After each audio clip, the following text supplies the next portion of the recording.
사랑하는 성도 여러분, 영혼이 잘 되어 범사가 잘 되고 강건하시기를 주 예수님의 이름으로 축원합니다. 오늘은 누가복음 12장 16절로 21절에 나타내신 하나님의 뜻을 전하고자 합니다. 요즘 뉴스에 인륜과 천륜이 깨지는 사건 사고의 배경을 보면 결국 돈을 사랑하는 마음이 가득하기 때문입니다. 특히 사랑과 우애가 가득해야 할 형제간에 유산 상속의 문제로 다투는 일이 다반사입니다. 2000년 전 예수님이 이 세상에 오셨을 때도 그런 일이 있었습니다. 오늘 말씀 누가복음 12장 16절로 21절의 한 부자 이야기는 유산 문제로 다투는 한 사람에게 주신 비유의 말씀입니다. 이 말씀에 나타나 있는 하나님의 뜻을 살펴봅시다. 먼저 이 비유를 정확하게 이해하기 위하여 배경부터 보겠습니다. 예수님이 많은 기사와 이적을 시행하자 당시에 수많은 무리가 모여들었습니다.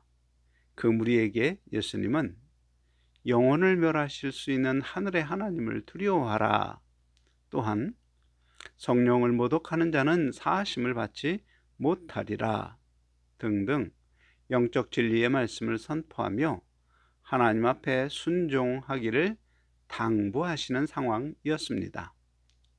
그런 상황에서 한 사람이 예수님께 와서 선생님, 내 형을 명하여 유산을 나와 나누게 하소서 말합니다. 당시 예수님의 가르치는 영생의 주제와는 전혀 다른 이야기, 곧 죽음 이후에는 아무 의미가 없는 이 땅에서 누릴 재물 분배의 문제를 가지고 온 것입니다. 그는 아마도 유산을 독차지한 형에게 아무리 재산을 나누어 달라고 간청해도 형이 요지부동하자 나름 꾀를 낸 것입니다. 당시 예수님은 병도 고치고 기적도 행하심으로 하나님의 선지자로 인정받고 있었는데, 만일 선지자가 유산을 동생에게 나눠줘라 명령하면 자기 형이 거부하지 못하고 유산을 분배하여 주겠지, 그런 생각으로 예수님께 부탁한 것으로 보입니다. 자기 생각에는 참으로 지혜롭지만 예수님이 보시기에는 어리석기 그지없는 것입니다. 사랑하는 성도 여러분, 왜 어리석은 것일까요? 예수님은 잠시 인생의 시간이 지나면 영혼이 만나게 될 영원한 세상에서 존귀한 자가 되는 진리를 알려주며 그 진리를 믿고 영광의 부활에 이르는 존귀한 자가 되도록 하나님 말씀에 순종을 명령합니다. 그런데 그런 진리에는 관심이 없고 이 세상 재물을 가지고 형과 다투며 자신이 제시하는 방법으로 그 유산 문제를 해결해 주시도록 요구합니다. 사실 예수님의 관점으로 보면 영원히 존귀한 자가 될 것인가, 영원히 고통받는 지옥에 멸망하는 자가 될 것인가, 그 선택에서 바르지 못한 선택을 하니 어리석은 것입니다. 문제는 어리석은 사람이 그 사람뿐이겠습니까? 우리는 어떠한지요? 교회는 사실 죽음 이후의 세계에서 존귀한 자가 되도록 예수님이 보이신 진리를 가르치는 것입니다.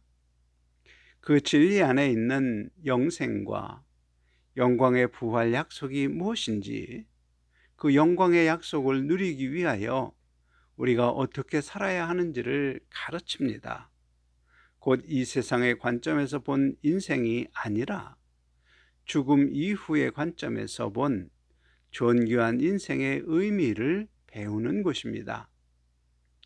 그런데 정작 교회에 나오는 목적이 휴가 점수를 얻으려고 나왔다면, 혹은 나와 가족의 건강, 혹은 부귀, 진급 등등 그런 이 세상 문제에 대한 해결을 바라고 나왔다면, 바로 그 사람이 유산 문제를 예수님께 해결해 달라고 하는 어리석은 사람입니다.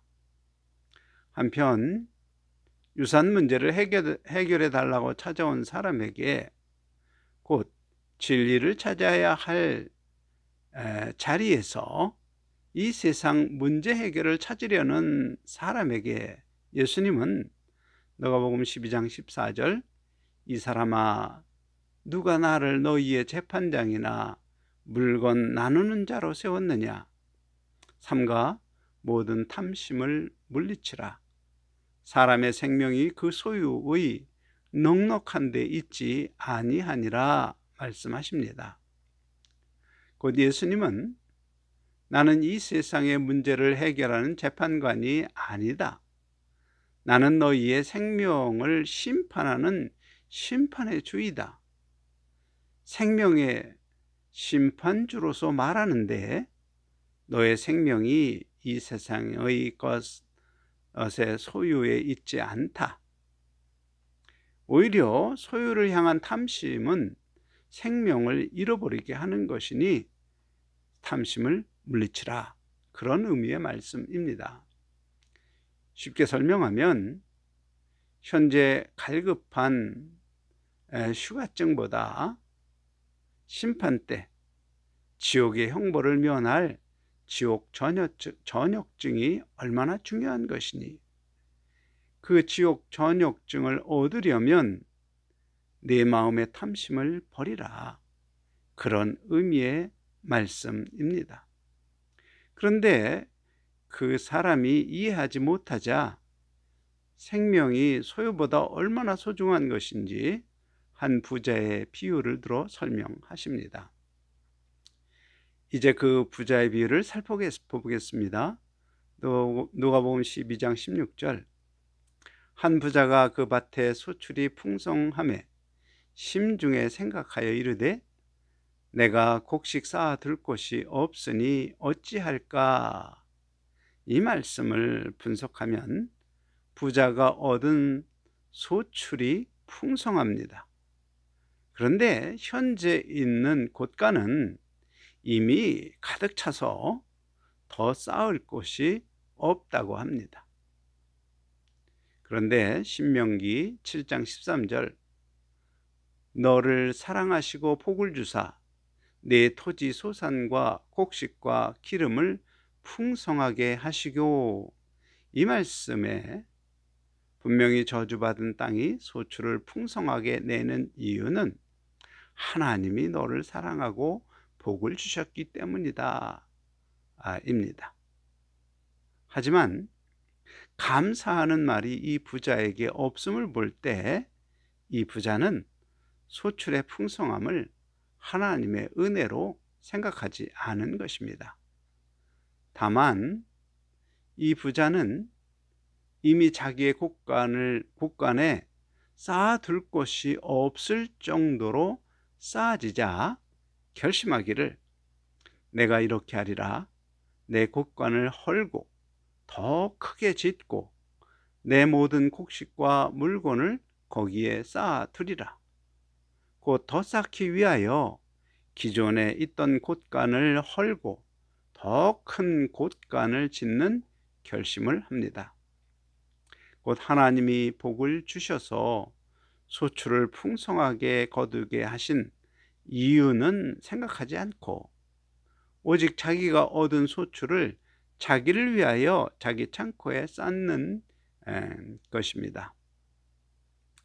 아마 이 부자는 복을 받아 소출이 풍성한 것으로 보아서 처음 창고를 지을 때는 분명히 하나님 마음에 합한 자이었습니다. 그리고 그가 처음 곳간의 크기를 결정할 때 그가 하나님이 이루어 주실 소망을 구하며 내가 한 해 동안 먹고 쓸 양식과 재물을 저장하기에 충분한 곳간으로 사이즈를 결정하고 그대로 지었으며 하나님의 은혜를 구했을 것입니다. 혹 그 곳간을 채워주시면 내가 하나님의 뜻대로 살겠습니다, 그런 소원을 하였을지도 모릅니다.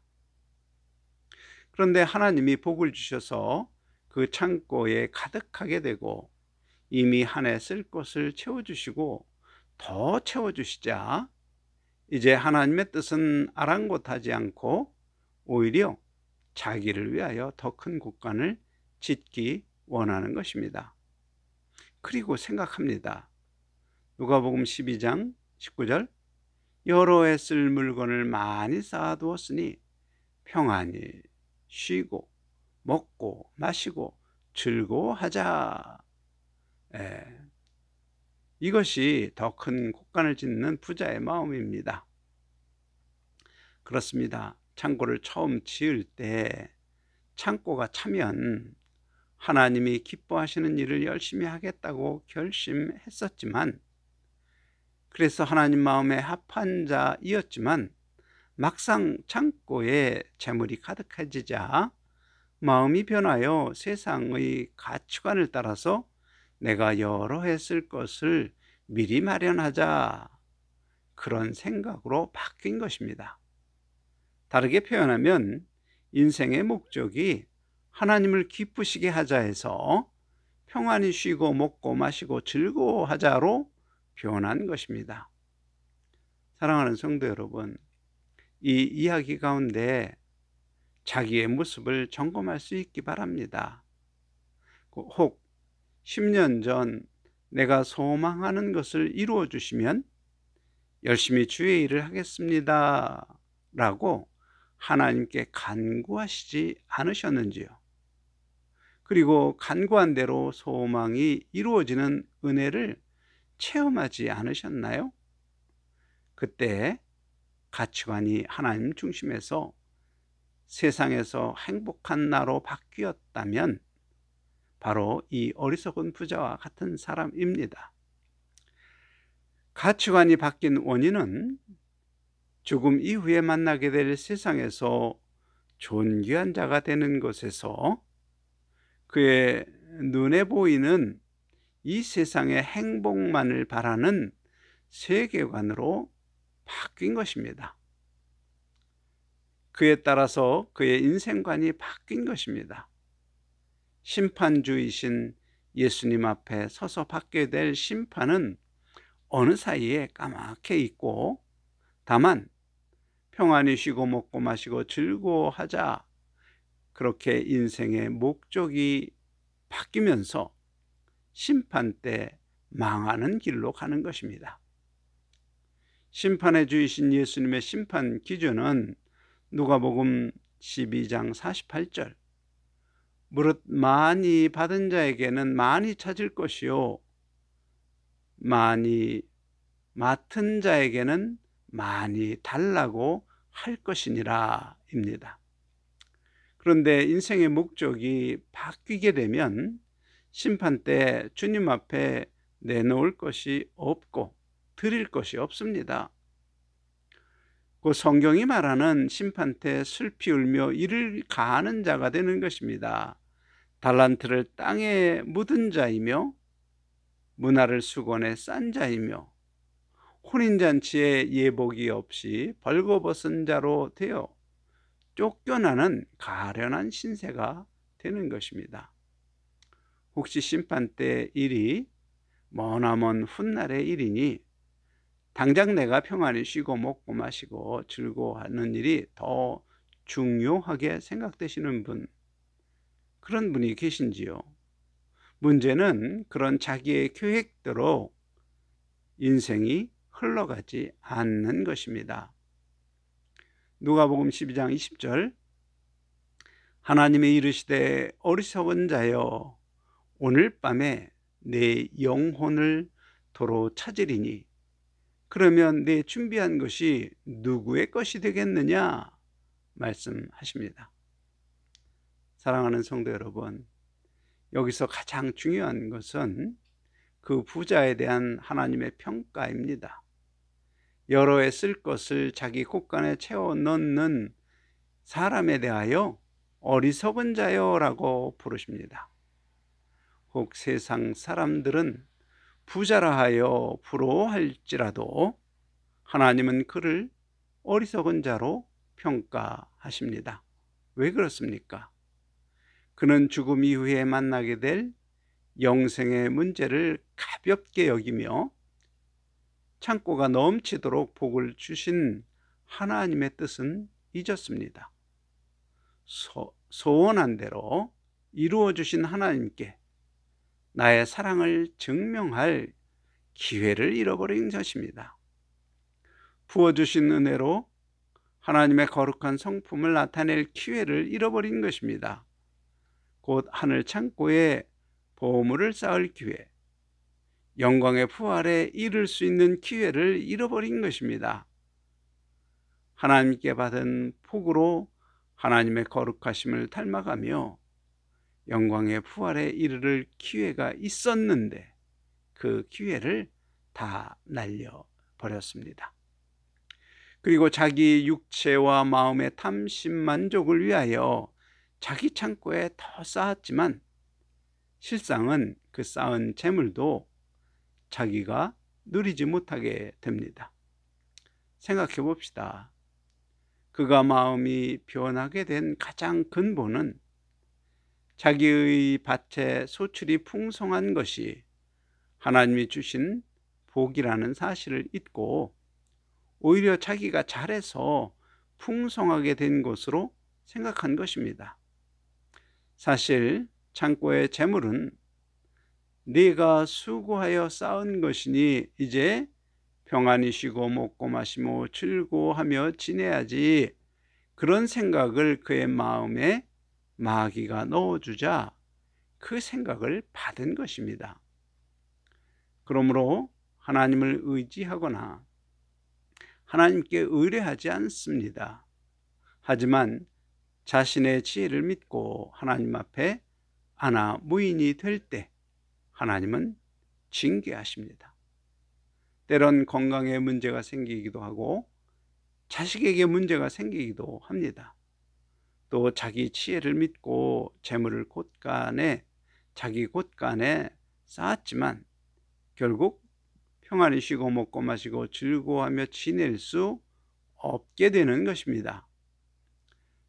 주님은 말씀하십니다. 누가복음 12장 21절, 자기를 위하여 재물을 쌓아두고 하나님께 대하여 부요하지 못한 자가 이와 같으니라. 마치 재물이 쌓이자 그는 하나님 앞에 부요한 자가 되려는 영의 생명을 잃은 사람입니다. 그 결과 그의 선택의 순간 하나님 앞에 부요한 자로 영광의 부활에 이르는 선택을 버리고 세상의 안락과 쾌락 그리고 마음의 탐심만족을 선택한 것입니다. 하나님께서 결정한 그의 세상 시간이 생각지도 못하게 짧아서 쌓은 재물도 자기가 누리지 못합니다. 사랑하는 성도 여러분, 생명이 재물보다 정말 중요합니다. 주님이 주시는 부활의 생명은 영원한 것입니다. 이 땅에 썩어질 육체가 재물로 인하여 누리는 잠깐의 안락과 쾌락을 위하여 더 큰 창고를 지으려는 사람을 하나님은 어리석은 사람이라 평가하십니다. 사랑하는 성도 여러분, 젊은 성도는 아마도 지금 처음 창고를 지으며 그 창고를 채워주시기를 소망하는 그런 시절일 수 있습니다. 소망하던 소출이 풍성하게 될 때 오늘 말씀을 기억하시기 바랍니다. 더 큰 창고를 지으려고 하지 마시고 하늘 창고에 보물을 쌓으시는 선택을 함으로 하나님 앞에 부요한 자가 될 수 있기를 주 예수님의 이름으로 간절히 축원합니다. 시간의 제한이 있어서 자세히 말씀드릴 수는 없지만, 하나님 앞에 부요한 자가 되려면 무엇을 선택해야 하는 순간, 보이는 이 세상을 넘어 보이지 않는 세상, 곧 죽음 이후에 만나게 될 세상까지 보아야 합니다. 그러면 어떤 인생이 보람 있는 인생인지 바른 인생관을 가지게 됩니다. 그렇게 바른 인생관을 가지면 하루하루 삶 속에서 무엇이 중요한지, 어떻게 바른 선택을 해야 하는지 참 지혜가 필요함을 깨닫게 됩니다. 사랑하는 성도 여러분, 참 지혜를 얻으려면 오직 성경의 변하지 않는 진리 안에서 참 지혜를 얻어야 바른 가치관을 세우게 됩니다. 그러면 성경이 권면하는 인생, 매일매일 내게 주신 은혜를 감사하게 되고, 또 감사할 때 감사 후에 감사를 더하시는 하나님을 만나게 될 것입니다. 특히 여러분의 소망 가운데 선한 것이 있으면 그 소망이 이루어졌을 때 선한 것을 잊지 마시고 꼭 갚으시기 바랍니다. 그 길이 때론 부하들을 사랑으로 돌보는 것일 수도 있고, 상급자를 존중하는 것일 수도 있고, 힘들어하는 동료를 보살피며 그리스도의 향기를 내는 것일 수도 있습니다. 그러면 시편 50편 14절, 감사로 하나님께 제사를 드리며 지존하신 이에게 내 소원을 갚으며 환난 날에 나를 부르라. 내가 너를 건지리니 내가 나를 영화롭게 하리로다. 이 말씀에 약속한 환난 날에 건져주시는 하나님을 만나며 하나님을 영화롭게 하는 하나님 앞에 부요한 자입니다. 사랑하는 성도 여러분, 성령의 인도하심을 따라서 이 세상에서 소망하는 것을 이루시는 하나님, 또한 하늘 영광에 이르도록 진리의 길로 인도하시는 하나님 앞에 순종을 통하여 부요한 자가 되시기를 주 예수님의 이름으로 간절히 축원합니다. 아멘.